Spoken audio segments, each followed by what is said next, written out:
Hello everyone and welcome back to the Cardonomics YouTube channel. So today is going to be an interesting topic and it's kind of the reason how Cardonomics was born. So my interest in economics and trading cards sort of forged the Cardonomics name, and this is probably going to be the first type of content where you'll start to understand what this channel is about and how I like to look at markets and sort of put the pieces together. We're going to go through a bit of history, so bear with me. We'll get into the trading card side of things on the last slide, but I just need a bit of background and show you my thought process and how I get to the conclusions I do.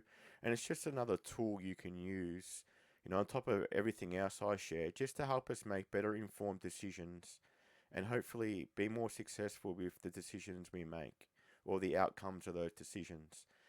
So before I get into it, I just want to say if you are liking the content on this channel, don't forget to subscribe, like, and also share the content around and make sure you hit that notification bell if you want to be notified when I make new content. So without further ado, we'll get into it. And let me get my mouse up. I've got a nice big green pointer now so you can actually see what I mean and know what I'm talking about. So this is the real estate cycle or land cycle, and this is the one I like to use as my compass, and I overlay other cycles into this just to see where we're at, because I'll show you on the next one how interest rates can affect people's decisions and buying and selling in the market. And because this is the biggest, well, it's the most impactful cycle. So whenever anything happens in the land cycle, it impacts everything. So this is why I like to use this first to see where we're at. So just a bit of history here, just to show the how these things repeat and the cyclical nature of these cycles. So we started in 1975. This is the phase where you start to recover out of your last downturn, and there's economic growth, or things are starting to get better around here. So then we get to the mid-cycle slowdown, which is what's pointed out here. So 1981, everyone probably know, if they know this history, Paul Volcker, he was the chairman of the Federal Reserve at the time.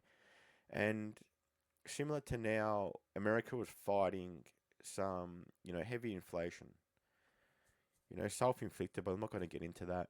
So Paul Volcker was known for raising interest rates to, very high levels, 18 to 20%. If your parents were around at this time when they had mortgages, you probably would have heard them talk about, how high interest rates got to at this time. So that caused an economic downturn, which is what you see here. And then you sort of get a little recovery phase, and then you get into the second expansion. So these are typically 7 years, mid-cycle slowdown, and another 7 years, and then you get your 4 years down. So this is your big market crash. So 89, 90, the second crash it was kind of a small one back then. I believe it only went for about 8 months, but there was a lot of job losses. And even after the recession and America started to recover, there were still people losing jobs. So that's a time when people aren't spending money. If you don't have a job, you're not earning money. So that's what causes the downturn. So companies struggle, they start to lay people off, and that's why you get your downturn as well. So that's one of them. And then you repeat the next 18-year cycle, which is 1993. Start to recover, and then we got the dot-com bubble. So this was kind of a tech bubble. There was all these companies coming out of the works with, there was nothing going for them, but people were throwing money at them, and created a big bubble in the tech sector, and it finally burst. And that was, another downturn here, or a mid-cycle slowdown. And then we go to the recovery into the GFC. So I'm sure you all will probably remember the global financial crisis, kind of fueled by, irresponsible lending by banks. Big housing bubble collapsed, and that led to, the next big crash. And that brings us to our current cycle, start 2012. We start to recover and have this phase again, and then we got the C19 crash. So so these don't repeat in the sense that it's not the same event, but there's always something that comes up that causes this mid-cycle slowdown, and it all comes down to how the Federal Reserve behave and how lending and money is created. I'm not going to get too deep into it in this video, but I just want to give you an idea of why these cycles repeat and the cyclical nature of them. So if we keep going now, we're about here. So 2024, we're approaching the winner's curse, which is the last euphoric phase before a crash. And that's due to happen, if we repeat, around 2026. So that's a bit of history there. I'll get into the next slide, which just want to go over the interest rate cycle, because this has a lot to do with the impact of these cycles. And we can see this was the first one I went on about. And we can see the mid-cycle slowdowns, these dark grey areas on both these charts. But you can see the relationship this has. You know, when the Federal Reserve want to fight inflation, you start to get these phases here where they increase interest rates. And this really scares people off. It really tightens up the money that people can spend, because anyone with a mortgage feels the impact when this happens, because obviously they have to spend more money to pay off their loans. It could be housing, it could be cars, it could be anything, it could be a business loan, so they're all affected. And then once we get to the top of the end of the cycle increase, the rate increase cycle, we start to lower it again. And the lowering of the cycle really means that we're in trouble and we need to stimulate the economy again. So yeah, this phase here is kind of, you can see opportunity in it, as well as, you know, it does create an economic downturn, or a slight, slowdown, where it affects people spending money. And that's where I'm going to show you how to overlay, Pokemon catalysts and events over these cycles in the next slide. But yeah, so you get this phase as well where we start to wind down. Excuse me. And this approach here is meant to stimulate. So you get lower rates, which allows money to be cheaper or borrowed for, a less amount of interest. You also get governments intervening with, giving out money or stimulus, what we like to call it. And that's evident in this last cycle here. So dot-com bubble again. You see every time there's going to be a crash or a downturn, this is what the Federal Reserve does to help stimulate the economy again. So markets react on emotion, they react on news.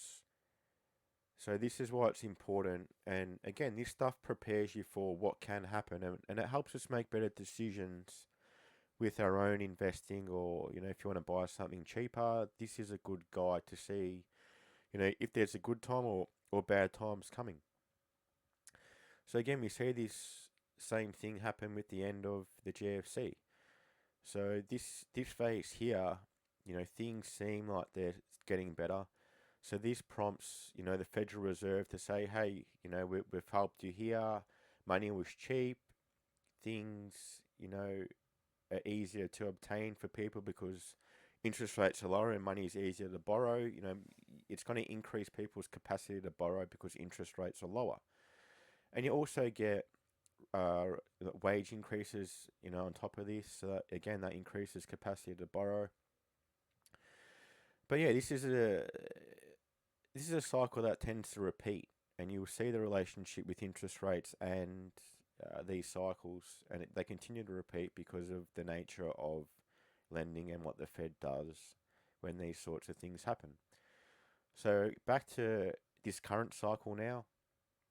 So we had this recovery phase, and then we have this phase where, interest rates start to rise again because the economy is looking better, and inevitably you have the correction, which was, this is C19 crash, which was sharp and short, but it was very devastating. It was a big crash, and that, again, you see the signs here when it starts to lower. Like, this tells us that, things aren't looking good when they start to lower. And you're going to see that, in this next phase as well, where we're currently at. So again, this was a good opportunity, because while everyone's fearful and selling off and prices are crashing, this is a good opportunity to buy stuff, even though everything, all emotions inside us are telling us not to. But that's the best time to be buying. So we kind of got to program ourselves to go against the norm, to buy when everyone's fearful, is a popular saying.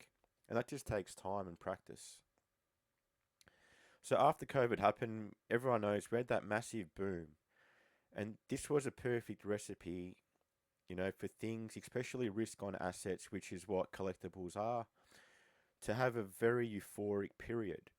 Cheap money, government stimulus, and that led to higher inflation. And what inflation really is when there's an increase of the money supply, that actually devalues or deteriorates, that currency as that or that currency's ability to be able to buy goods. Because there's more of it, it's worth less in a sense. So it's going to take more money to buy, those goods. And when we see with cards, because the demand was increased due to this, they started to print more product. And because that's a delayed response, it takes time for companies to adjust for demand. So that could take 6 to 9 months. And therefore, you're going to get an increase in production of product, while as this is going to be almost over. So by that time, all these products hit the market, but then the Fed started to raise rates again, and people are starting to get worried. So that naturally lowers demand again. So that's why you had that effect after, where there's a bit of an unwind. The valuations were too high in a lot of things, including collectibles, and you started to have a bit of a bear market again. And this is where we are today. I can expect this to happen and this to happen again. See, it's going to start to lower again because we're in trouble. And you'll see, like, the other grey area here is, another recession, which is what I think is going to come soon. So we're getting close to that end of the phase again, but before that happens, there's a window of opportunity. And I'm going to show you on the next slide how we can overlay certain catalysts, what I like to call them, on the cycle to see where, opportunity may be and the effects it can have, or how impactful they will be depending on where we are in the cycle. So I just point out a few things, and again, this is just a bit of fun and something we can do to give us a better idea of how impactful something can be depending on where we are in the cycle. So in 2016, we had Pokemon Go launch, July 2016 to be exact. A lot of people playing this game. I think it peaked at 232 million players, which is a lot. So that's a lot of exposure on Pokemon. That can bring in a lot of people. It can bring in a lot of eyes and exposure, and that could easily spill into the trading card market. We had a Pokemon Go set, didn't do too well, but again, it's what we're concentrating on now is the eyes it's bringing. And when new people enter the hobby or old people come back to the hobby, that brings in more money that's going to be spent on cards, and that can be a catalyst to increase, market activity, in turn making some things more expensive. So again, Evolution's November in the same year. A lot of nostalgia. That was a set that brought a lot of people back into the hobby, or bring new people into the hobby. Again, another catalyst. So this would have been sort of a good time to look at, to be looking at selling. And this is what I want to emphasize. Like, we want to sell when these things happen. We want to buy when it's boring or when there's crashes. That's when you want to be really paying attention to buy. And when there's people coming in and the market's gonna go, into an upwards phase, or a market swing, to the upside, that's when we really want to be selling, because that's the most liquid time. Which means that's going to be the easiest time to sell product, because there's more buyers and more money floating around the market. And the price is going to start to go up, which also attracts attention to whatever asset or products going up.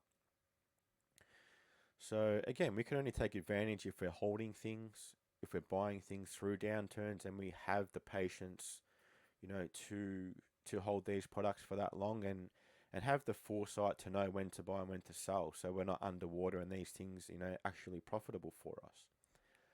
So fast forward again, we have COVID-19, and just after this big crash here, which was an amazing time to buy, like you can just imagine. And again, we don't know exactly what to buy, but if we're sort of looking at what's cheap at the time, and just take an educated guess, we can take advantage of what happened next.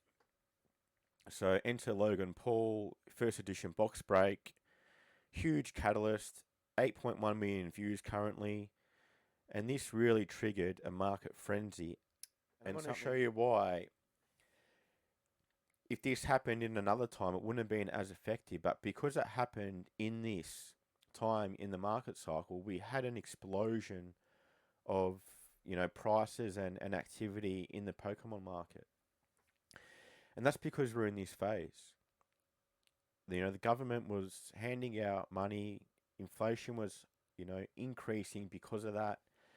And again, we got to understand that during times of inflation, everything is or seems more expensive because it takes more money to buy that product. So you just need to understand that. And just going back on what I was saying before, if this happened sort of back here where things are starting to recover, and we just went through a big downturn, or it happened during this time here where there's a big market crash, even if it happened slightly before, before COVID, and then we had a big market crash, the impact wouldn't have been as big because the timing wasn't, as perfect as it was when he done it here. So again, just to get a better understanding of, timing is important for these catalysts. They can have a smaller or a larger effect depending on, what's happening in the economy.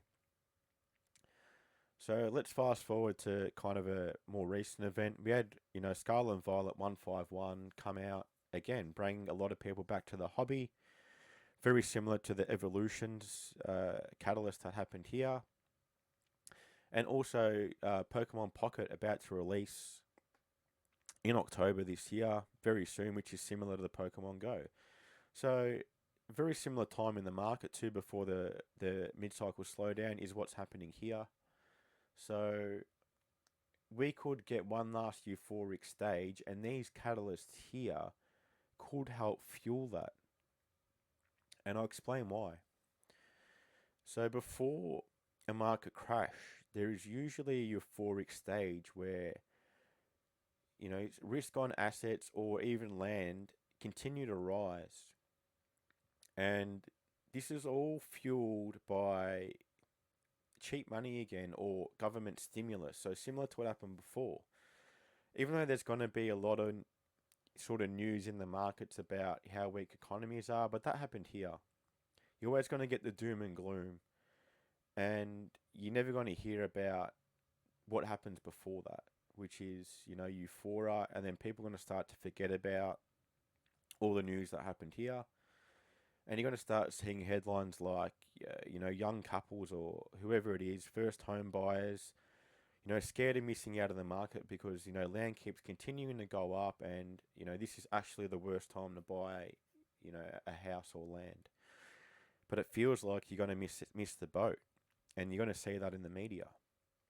But even before all that happens, or during, that time, all these risk on assets like, stocks, like crypto and collectibles are all going to have their little bull runs. And these catalysts are going to help prime that. And, knowing this information now can get us ready for that to happen. So again, there's all these ups and downs in the markets, and, when everyone's fearful is when we should be buying. A lot of my other videos go on how to identify, or my content go on how to identify the opportunities and when we should be buying. So again, we've got plenty of time to get in position. And we just have to really focus on and get really good at, when these windows come to buy and sell, and how to take advantage of them, or have the ability to act when the opportunities come. So yeah, like, a lot of things are going to happen here. We've got a lot of good sets in Pokemon coming out. So there's going to be a lot of hype, and finally, 30th anniversary. Is it going to be too late? Everyone's already talking about how this could be a big catalyst for Pokemon, but I'm a bit worried that it might be coming too late, because it all just depends on what's happening in the larger cycles. Because if we get 30th anniversary during a downturn, not many people are going to really care. There's going to be more important things that people are worrying about than cardboard. So again, but if this 30th anniversary comes where we're in the euphoric stage, and people are in a buying frenzy, well, it could be a huge catalyst. But it all just depends on timing. So that's all I want to touch on today. I hope you learned something. And again, this is just an introduction onto the kind of work I do. So if you like this kind of stuff, make sure you're following for more. And I'll see you on the next one.